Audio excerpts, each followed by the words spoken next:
খাদ্যমন্ত্রীটাকে তো আমি জেলে পাঠিয়েছিলাম, এখনো জেলেই পড়ছে।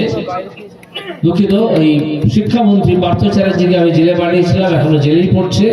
আর খাদ্যমন্ত্রী সেও জেলে পড়ছে, তাকে এনফোর্সমেন্ট ডিরেক্টরেট ধরেছে।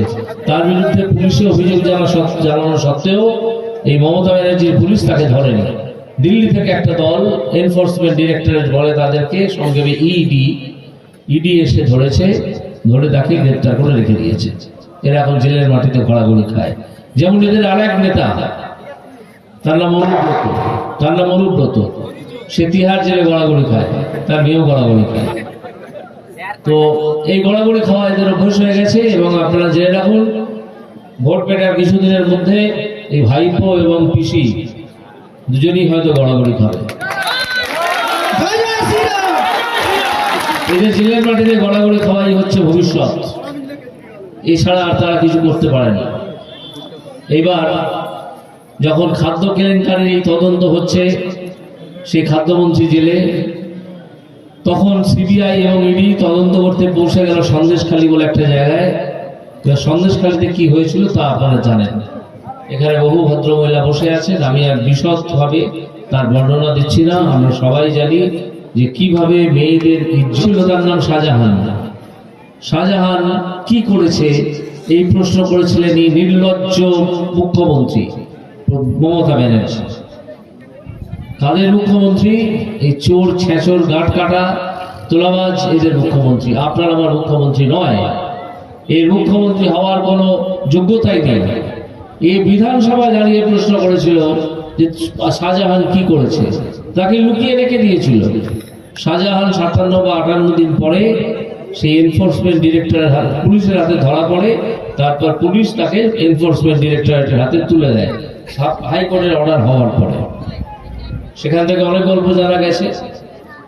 এরা পিঠে খাওয়ানোর নাম করে বাড়ির তরুণী এবং যুবতী মেয়েদের তুলে নিয়ে যেত তাদের পার্টি অফিসে বা ক্লাব ঘরে। তারপর কি করতো আমি আর বলছি না, আপনারা বুঝে নিন। এরকম বহু কেস আছে। এইবার এইটাতে কোণঠাসা হয়ে গেছে, মানুষ জেনে গেছে। এই যখন চলছে, তখন গত 3 দিন আগে হঠাৎ একটা বানানো ভিডিও তৈরি করে এই মিথ্যাচারী মুখ্যমন্ত্রী আবার কত্থক এবং ভারতনাট্যম একসঙ্গে নাচতে শুরু করলেন। আর সঙ্গে তার চেংড়া ছড়া ভাইপো অভিষেক মঞ্চে নাচতে শুরু করলো যে এই তো সন্দেশখালী ফাঁস হয়ে গেছে, সন্দেশখালী ফাঁস হয়ে গেছে। তিনি কি বলেছে জানেন?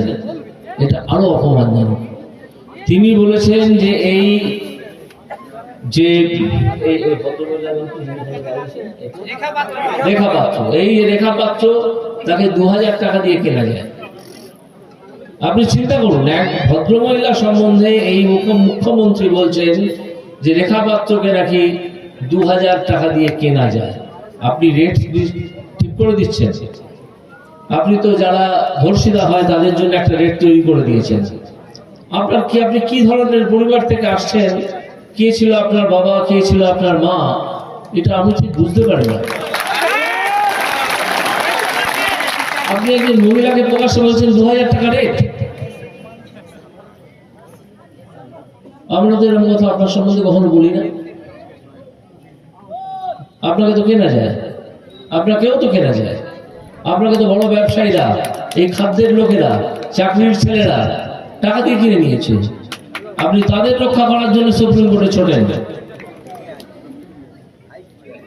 এই ভদ্রমহিলাকে আর মুখ্যমন্ত্রী হিসেবে আমরা দেখতে চাই না। আমরা আশা করব আপনারা একটু আস্তে কথা বলুন। আমরা যারা এখানে হাজির হয়েছি সবাই, আমরা কেউই মুখ্যমন্ত্রী হিসেবে আর দেখতে চাই না। আজকে সময় এসেছে একটা নির্বাচনে ভোট দিয়ে আমাদের মত প্রকাশ করার, এই গণতন্ত্রে। আমি অত্যন্ত আনন্দিত আজকের এই জমায়েতে মহিলাদের ব্যাপক উপস্থিতি দেখে। তাদের উদ্দেশ্যে আমি লক্ষ্মীর ভান্ডার নিয়ে দুটো কথা বলবো, একটু অপেক্ষা করুন, আমি আসছি সে কথায়।